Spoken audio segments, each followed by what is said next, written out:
محب وطن کمانڈوز کی ایک سنسنی خیز داستان جو دفاعی وطن کے ساتھ ساتھ وادی کشمیر کو بھارتی درندگی سے بچانے کے لیے پچھلی 7 دہائیوں سے مسلسل دشمن کے سینے پر مونگ دل رہے ہیں۔ کہانی کی طرف بڑھنے سے پہلے آپ سے گزارش ہے کہ چینل کو سبسکرائب کیجیے اور ویڈیو کو لائک کیجیے۔ آئیے کہانی کی طرف چلتے ہیں۔ کشمیری مجاہدین نے عمران کو بتایا کہ انڈین انٹیلیجنس والوں نے شروع میں انہیں ٹارچر کیا تھا، لیکن اب 2 دن سے کسی نے انہیں کچھ نہیں کہا تھا۔ شاید وہ ہم پر کوئی دوسرا طریقہ آزمانا چاہتے تھے۔ دوسرے کشمیری مجاہدین نے عمران سے کہا، دوست تم نے ہمیں وہاں سے نکال کر بڑی دلیری کا ثبوت دیا ہے۔ ہم موت سے نہیں ڈرتے، ہمیں صرف یہ افسوس ہے کہ ہمارے ساتھی مجاہد کشمیر کے محاذ پر دشمن سے جنگ کر رہے ہیں اور ہم دشمن کی قید میں پڑے ہیں۔ پہلے کشمیری مجاہدین نے عمران سے پوچھا، تم کشمیر کے کون سے محاذ پر تھے اور یہاں کلکتے کیسے پہنچ گئے؟ عمران نے انہیں بالکل نہ بتایا کہ وہ کس محاذ پر دشمن سے برسر پیکار ہے اور کلکتے کیسے پہنچ گیا اور یہاں اس کا مشن کیا ہے۔ مجاہد کے سوال کے جواب میں اس نے صرف اتنا کہا، میں یہ سب کچھ ابھی نہیں بتانا چاہتا۔ کشمیری مجاہد نے اس کے بعد کوئی اصرار نہ کیا۔ وہ سمجھ گیا کہ عمران یہاں کسی بڑے حساس مشن کے لیے کام کر رہا ہے۔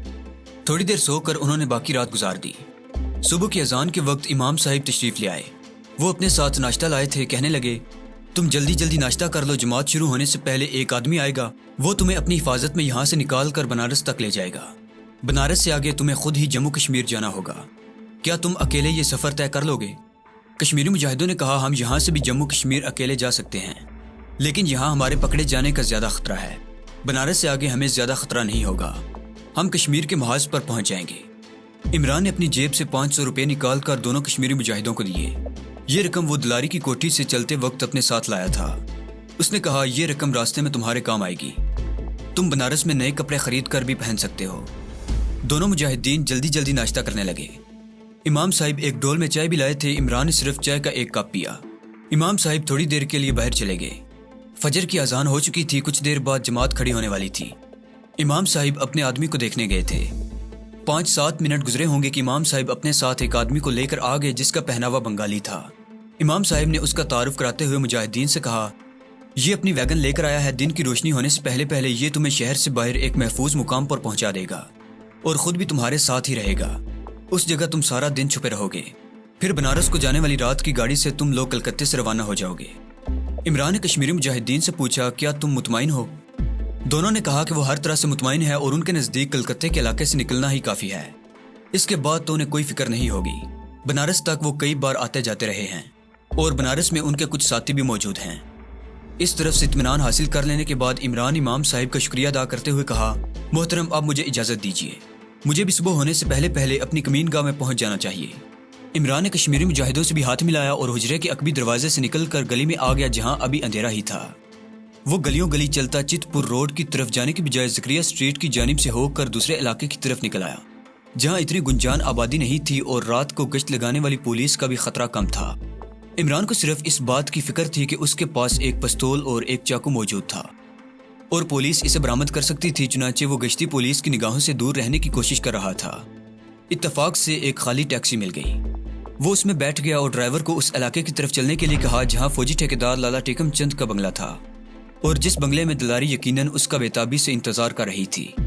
وہ پستول کسی طرف پھینک کر اسے چھٹکارا حاصل کر سکتا تھا، مگر یہ پستول دلاری کے عاشق زاد لالا ٹیکم چند کا ذاتی پستول تھا اور دلاری نے اسے دیا تھا۔ یہ پستول عمران نے دلاری کو واپس کرنا تھا۔ دن نکل آیا تھا جب عمران لالا جی کے بنگلے پر پہنچا۔ بنگلے پر خاموشی چھائی ہوئی تھی۔ جب مالک دن کے 11 بجے اٹھتا ہو تو نوکر کم از کم 10 بجے تک ضرور سوتے ہیں۔ بنگلے کے دونوں نوکر اپنی کوٹڑی کے باہر چارپائی پر سو رہے تھے۔ عمران پیچھے سے ہو کر اپنے کمرے میں داخل ہو گیا اور اس نے کمرے میں آتے ہی خدا کا شکر ادا کیا کہ اس کا مشن بخیر و خوبی کامیاب ہو گیا تھا۔ وہ غسل خانے میں منہ ہاتھ دھو کر نکلا تو دلاری اس کے بیڈ روم میں آ گئی تھی۔ آتے ہی اسے لپٹ گئی اور آنکھوں میں آنسو بھر کر بولی، بھگوان کا شکر ہے کہ تم واپس آ گئے، میں ساری رات سو نہیں سکی۔ میں نے تمہیں بنگلے میں داخل ہوتے دیکھ لیا تھا، جس کام کے لیے تم گئے تھے کیا وہ ہو گیا؟ ہاں، کمانڈو عمران نے دلاری سے الگ ہوتے ہوئے کہا، ٹھہرو میں تمہارے لیے ناشتہ لاتی ہوں۔ میں نے بھی ابھی ناشتہ نہیں کیا، لالا جی تو دن کے 12-1 بجے اٹھیں گے۔ یہ کہہ کر وہ چلی گئی۔ کمانڈو عمران کے لیے ابھی دلاری کی دل جوئی بڑی ضروری تھی۔ تھوڑی دیر بعد وہ دونوں ناشتے کی میز پر بیٹھے ناشتہ کر رہے تھے۔ دلاری کو اس نے لالا جی کا پستول واپس کر دیا تھا، اس کے چلانے کی نوبت نہیں آئی۔ عمران نے کہا، پھر تم نے ان دونوں کو کس طرح قید سے نکالا؟ دلاری کے سوال پر عمران نے کہا، بس نکال لیا، ان باتوں کو چھوڑو، یہ بتاؤ کہ ہمارا یہاں کب تک قیام رہے گا۔ عمران یہ معلوم کرنا چاہتا تھا کہ اگنی میزائلوں کی کھیپ چندن پور کے ایمونیشن سٹور میں کب پہنچ رہی ہے، کیونکہ وہ جانتا تھا کہ لالا ٹیکم چند اس وقت تک چندن پور والے بنگلے میں ہی قیام پذیر رہے گا جب تک کہ اگنی میزائلوں کی سپلائی وہاں نہیں پہنچ جاتی، اور جب تک لالا جی وہاں ہیں دلاری کو بھی وہیں رہنا پڑے گا۔ دلاری کہنے لگی، میں کچھ نہیں کہہ سکتی، کل رات لالا جی کہہ رہے تھے کہ شاید اگلے ہفتے فوجی ایمونیشن کی سپلائی پہنچ جائے، اس کے بعد ہم یہاں سے واپس بھوپال جائیں گے۔ اس کا مطلب تھا دوسرے اہم ترین مشن میں صرف ایک ہفتہ باقی رہ گیا تھا، اور عمران کو اس عرصے کے دوران ہی اپنے مشن کی منصوبہ بندی کرنی تھی۔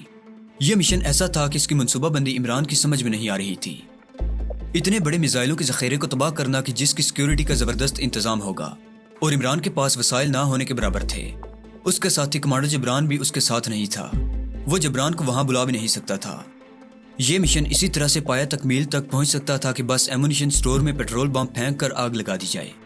یہ کام بھی اتنا آسان نہیں تھا۔ بھارتی فوجی اتنے احمق اور غافل بھی نہیں تھے کہ کمانڈر عمران ان کے ایمونیشن سٹور میں گھس کر پیٹرول بم پھینک کر واپس آ جائے۔ کشمیری مجاہدین سے ہمدردی رکھنے والے امام صاحب اس کی صرف اتنی ہی مدد کر سکتے تھے کہ اسے دیسی ساخت کا کوئی ٹائم بم کہیں سے مہیا کر دیں، اور دیسی ساخت کے ٹائم بم پر بھروسہ بھی نہیں کیا جا سکتا تھا۔ لیکن اس مشن کے لیے جس چیز کی سب سے زیادہ ضرورت تھی وہ ٹائم بم ہی تھا۔ عمران نے یہی فیصلہ کیا کہ وہ اس سلسلے میں امام صاحب سے بات کرے گا، شاید ان کی وساطت سے کوئی دوسری دھماکہ خیز چیز مل جائے۔ دوپہر کے بعد کمانڈر عمران امام صاحب کے ہاں پہنچ گیا۔ انہوں نے عمران کو بتایا کہ دونوں کشمیری مجاہدین خیریت کے ساتھ بنارس پہنچ گئے تھے اور وہ اپنے طور پر جموں روانہ ہو چکے ہیں۔ پھر انہوں نے عمران سے پوچھا کہ وہ اس کی کیا خدمت کر سکتے ہیں۔ عمران نے انہیں اپنی مشکل بیان کر دی۔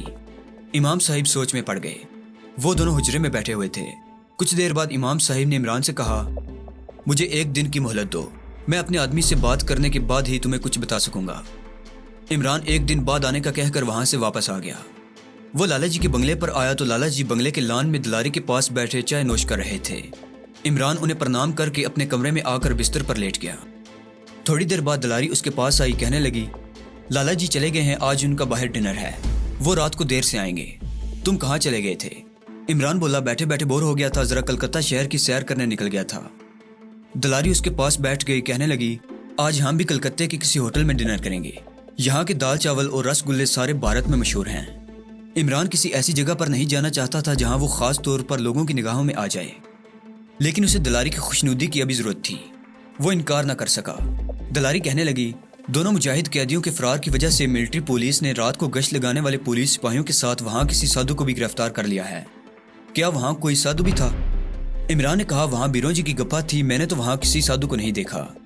ہو سکتا ہے وہاں کوئی سادھو رہتا ہو اور ملٹری پولیس نے شک کی بنا پر اسے بھی پکڑ لیا ہو۔ دلاری نے تشویش کے لہجے میں پوچھا، تمہیں تو وہاں کسی نے نہیں دیکھا تھا نا؟ بالکل نہیں، عمران نے بڑے اطمینان سے جواب دیا، لیکن سادھو کی گرفتاری سے وہ کچھ بے چین ضرور ہو گیا تھا۔ یہ سادھو عمران کو پہچان سکتا تھا، لیکن ابھی وہ پولیس کی حراست میں تھا۔ اس کے باوجود اس نے عمران کا حلیہ ملٹری پولیس کو ضرور بتا دیا ہوگا۔ مصلحت کا تقاضا یہی تھا کہ عمران کہیں باہر نہ جائے، خاص طور پر ہوٹلوں وغیرہ میں جانے سے گریز کرے۔ مگر دلاری اسے اپنے ساتھ ایک ہوٹل میں ڈنر کے لیے لے جا رہی تھی اور وہ اس کے آگے انکار نہیں کر سکتا تھا۔ اس نے دلاری سے اتنا ضرور کہا، دلاری جی، اگر کسی ہوٹل میں دال چاول کا ڈنر ہی کرنا ہے تو پھر ہمیں کسی عام سے بنگلہ ہوٹل میں جانا چاہیے۔ یہ چیزیں ہمیں عام بنگلہ ہوٹل میں ہی اپنے بہترین ذائقوں کے ساتھ مل سکتی ہیں، کسی 5 اسٹار ہوٹل میں نہیں مل سکتی۔ دراصل عمران کسی بڑے ہوٹل کے گلیمر سے بچنا چاہتا تھا۔ دلاری کے ذہن میں یہ بات آ گئی، کہنے لگی، تم بالکل ٹھیک کہہ رہے ہو، مجھے معلوم ہے یہاں دریائے ہگلی کے کنارے چندر بون نام کا ایک بنگالی ہوٹل ہے، وہاں کے دال چاول اور رس گلے بڑے مشہور ہیں، بس وہیں جا کر ڈنر کریں گے، عمران نے کہا۔ رات کو دلاری نے گاڑی نکالی، عمران کو ساتھ بٹھایا اور چندر بون نامی بنگلہ ہوٹل کی طرف چل دی۔ یہ چھوٹا سا غیر معروف ہوٹل تھا اور دریائے ہگلی کے کنارے ذرا پیچھے ہٹ کر واقع تھا۔ ہوٹل کے باہر بھی میز کرسیاں لگی تھی جہاں لوگ بیٹھے دال چاول کھا رہے تھے۔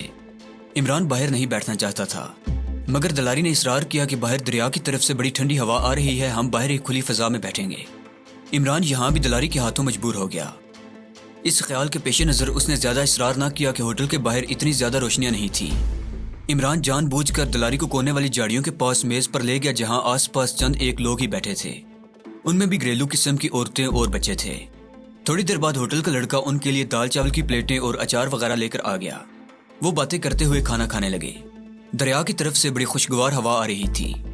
دلاری کچھ زیادہ ہی رومانٹک ہو رہی تھی، کہنے لگی، 2-4 دنوں بعد ہم یہاں سے واپس چلے جائیں گے، میں بھوپال چلی جاؤں گی جہاں میرا گھر ہے. تمہارا کیا پروگرام ہے؟ عمران نے کہا میں دلی اپنے گھر والوں کے پاس چلا جاؤں گا. دلاری کچھ دیر خاموشی سے کھانا کھاتی رہی، پھر آہستہ سے کہنے لگی کیا ایسا نہیں ہو سکتا کہ تم بھی میرے ساتھ بھوپال چلو؟ وہاں جا کر کیا کروں گا؟ عمران نے بے ساختہ کہہ دیا. دلاری نے کہا بس میرے پاس رہنا. کیا تمہیں میرے پاس رہنا اچھا نہیں لگتا؟ عمران کو ابھی دلاری کی ضرورت تھی. وہ اس کی مرضی کے خلاف ابھی کوئی بات نہیں کرنا چاہتا تھا. فوراً بولا کیوں نہیں اچھا لگتا ہے. جب تم مجھے اچھی لگتی ہو تو تمہارے ساتھ رہنا بھی اچھا ہی لگے گا. دلاری خوش ہو کر بولی تو پھر ایسا کرتے ہیں کہ ہم دونوں بھوپال جانے کی بجائے بمبئی چلے جاتے ہیں. وہاں میری ایک سہیلی رہتی ہے، ہم اس کے پاس جا کر ٹھہریں گے. ہم وہاں 1 سال بھی رہیں تو میری سہیلی کو کوئی اعتراض نہیں ہوگا. عمران نے کہا لیکن 1 سال کے بعد پھر ہمیں ایک دوسرے سے جدا ہونا ہوگا. ہم ساری زندگی تو اکٹھے نہیں رہ سکتے. دلاری نے کہا کیا ہم ساری زندگی اکٹھے نہیں رہ سکتے؟ ہم بمبئی جا کر شادی کر لیں گے. تم دوسرے مذہب کے ہو تو پھر کیا ہوا؟ بھارت میں اس قسم کی شادیاں ہوتی رہتی ہیں. کمانڈر عمران اسے کیا جواب دے سکتا تھا. اس نے تھوڑا سا مسکرا کر کہا کہتی تو تم ٹھیک ہو. اچھا بھوپال پہنچ کر اس پر بھی غور کر لیں گے. دلاری کا چہرہ خوشی سے کھل اٹھا. اسے عمران سے اس جواب کی ہرگز امید نہیں تھی. بے اختیار بول اٹھی کیا تم سچ کہہ رہے ہو؟ عمران نے کہا تو مجھے تم سے جھوٹ بولنے کی کیا ضرورت ہے؟ کیا میں تم سے پریم نہیں کرتا؟ دلاری نے عمران کا ہاتھ تھام لیا اور بولی یقین جانو میں تمہاری اتنی خدمت کروں گی کہ تمہاری زندگی کو ایک جنت بنا دوں گی. عمران نے دل میں کہا میں تمہارے جنت دوزخ سے بہت دور ہوں بی بی. مگر اوپر سے وہ بھی دلاری سے اظہار محبت کرتا رہا. اس دوران عمران نے محسوس کیا کہ بنگلہ ہوٹل کے باہر ایک طرف لوہے کی کرسی پر بیٹھا ہوا آدمی جس نے بنگالیوں کا لباس یعنی دھوتی کرتا پہن رکھا تھا عمران کی طرف بار بار دیکھ رہا تھا. عمران کوئی اناڑی نہیں تھا. اس نے اس آدمی کو پہلی ہی نظر میں پہچان لیا کہ یہ CID کا آدمی ہے، بلکہ عین ممکن ہے کہ ملٹری انٹیلیجنس کا ہی آدمی ہو، کیونکہ ایک دن پہلے کلکتے کے فوجی گیرین سے 2 کشمیری مجاہد بھارتی گارڈز کو قتل کرنے کے بعد فرار ہو چکے تھے. عمران ہوشیار ہو گیا، لیکن اب اس کی توجہ دلاری کی گفتگو سے ہٹ گئی تھی اور وہ یہ سوچ رہا تھا کہ اس آدمی سے بچنے کی کیا صورت ہو سکتی ہے. عمران جانتا تھا کہ یہ آدمی اس کا پیچھا ضرور کرے گا اور وہ نہیں چاہتا تھا کہ انٹیلیجنس کا یہ آدمی اس کا پیچھا کرتا ہوا چندن پور والے بنگلے تک پہنچے اور بنگلے کی نشاندہی کر سکے. عمران نے اپنے ذہن میں ہنگامی صورتحال میں ایک منصوبہ بنا لیا. دلاری مسلسل باتیں کر رہی تھی. اپنے سوچے ہوئے منصوبے پر عمل کرتے ہوئے عمران نے دلاری سے کہا کیوں نہ یہاں سے وکٹوریا میموریل کی سیر کرنے چلیں؟ وہ تو رات کے 11 بجے تک کھلا رہتا ہے. دلاری بڑے خوشگوار موڈ میں تھی. کہنے لگی ضرور چلیں گے. وکٹوریا میموریل کا ایک تو بڑا گیٹ تھا جو جھیل والے باغ کی طرف تھا. اس کا ایک دوسرا دروازہ بھی تھا جو اس کے پچھواڑے تھا اور جہاں نوکروں اور ملازموں کے کوارٹر تھے. ہوٹل سے نکل کر وہ گاڑی میں بیٹھ کر وکٹوریا میموریل کی جانب روانہ ہو گئے. عمران نے دیکھ لیا تھا کہ ان کے اٹھتے ہی انٹیلیجنس کا آدمی بھی کرسی سے اٹھ کھڑا ہوا تھا اور فاصلہ ڈال کر ان کے پیچھے چل پڑا تھا. جب دلاری اور عمران گاڑی میں بیٹھ کر روانہ ہوئے تو انٹیلیجنس کے آدمی نے ایک طرف اشارہ کیا. فوراً ایک درخت کے نیچے سے جیپ نکل کر اس کی طرف بڑھی. اب اس بات کی تصدیق ہو گئی تھی کہ یہ انٹیلیجنس کا آدمی ہے اور پولیس کی جیپ ساتھ لایا ہے. کلکتے کے بازار روشنیوں میں جگمگا رہے تھے. ان بازاروں کی روشنیوں میں انٹیلیجنس والے کی جیپ دیکھنا کوئی دشوار کام نہیں تھا. عمران نے اپنے سامنے لگے آئینے میں انٹیلیجنس کی جیپ کو دیکھ لیا کہ وہ برابر اس کا تعاقب کر رہی تھی. مختلف علاقوں سے گزرنے کے بعد وکٹوریا میموریل کی روشن عمارت سامنے سے نظر آئی تو عمران نے دلاری سے کہا گاڑی گیٹ کے پاس ہی کھڑی کر دینا، پارکنگ میں سے گاڑی نکلنا مشکل ہو جائے گی. دلاری ایک وفادار بیوی کی طرح عمران کے ہر حکم کی تعمیل کر رہی تھی. اس نے گاڑی گیٹ کے قریب ہی ایک طرف کر کے کھڑی کر دی اور اسے لاک کر دیا. یہاں بھی ایک آدمی گاڑیوں کی رکھوالی پر مقرر تھا اور یہاں کی ڈبل فیس ادا کرنی پڑتی تھی. دونوں وکٹوریا میموریل کی عمارت میں آ کر نواردات وغیرہ کو دیکھنے لگے.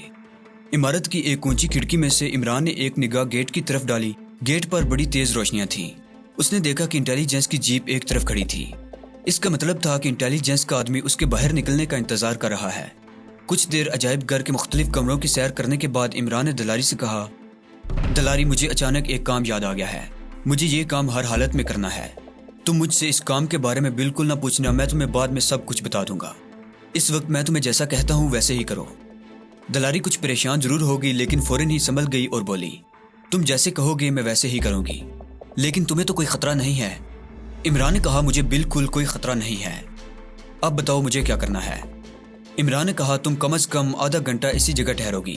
آدھے گھنٹے کے بعد یہاں سے نکل کر اپنی گاڑی میں بیٹھو گی اور واپس بنگلے پر چلی جاؤ گی. میں رات کو کسی بھی وقت اپنے آپ تمہارے پاس پہنچ جاؤں گا. ٹھیک ہے؟ ٹھیک ہے تم جاؤ، دلاری نے بڑی اطمینان سے جواب دیا. وہاں اور بھی عورتیں اور مرد عجائب گھر کی قدیم تصویریں اور نواردات دیکھ رہے تھے. کافی رش تھا. اس رش میں عمران خاموشی کے ساتھ دلاری سے الگ ہو گیا. اب اسے عمارت کے عقبی دروازے سے باہر نکلنے کی ضرورت نہیں تھی، وہ صدر دروازے کی طرف سے نکلنا چاہتا تھا۔ گیٹ کے قریب آ کر اس نے ماحول کا جائزہ لیتے ہوئے بڑی گہری نگاہوں سے چاروں طرف دیکھا۔ انٹیلیجنس کی جیپ دلاری کی گاڑی سے کچھ فاصلے پر ناریل کے درختوں کے نیچے کھڑی تھی۔ اس کے قریب ہی وہی دھوتی کرتے والا انٹیلیجنس کا آدمی ایک سٹول پر بیٹھا تھا، اس کا رخ دلاری کی گاڑی کی طرف تھا۔ عمران اب اسے اپنا آپ خاص طور پر دکھانا چاہتا تھا، چنانچہ وہ اس کے سامنے سے گزر کر گاڑی کی طرف آیا، اس کا بونٹ کھول کر جھک کر انجن دیکھنے لگا۔ گاڑی کی ڈپلیکیٹ چابی اس کے پاس ہی تھی۔ دروازہ کھول کر ڈرائیونگ سیٹ پر بیٹھا انجن کو 2-3 بار سٹارٹ کر کے خود ہی بند کر دیا۔ باہر نکل کر بونٹ کو اٹھایا اور ایک بار پھر جھک کر انجن کو چیک کرنے لگا۔ اس کے بعد اس نے بونٹ کو بند کیا، گاڑی کو لاک کیا اور ایک طرف کھڑے ہو کر پیچھے دیکھنے لگا، جیسے کسی ٹیکسی رکشے کو دیکھ رہا ہو۔ اس نے یہ ظاہر کیا تھا کہ گاڑی خراب ہو گئی ہے اور اب وہ ٹیکسی وغیرہ لے کر واپس جا رہا ہے۔ انٹیلیجنس کے آدمی کو عمران پر ہی شک تھا اور اسے اس سے غرض تھی۔ اس کے ساتھ جو عورت تھی اس سے اسے کوئی سروکار نہیں تھا۔ اتنے میں ایک خالی ٹیکسی آئی تو عمران اس میں بیٹھ گیا اور ڈرائیور سے کہا، ہوڈا پل کی طرف چلو۔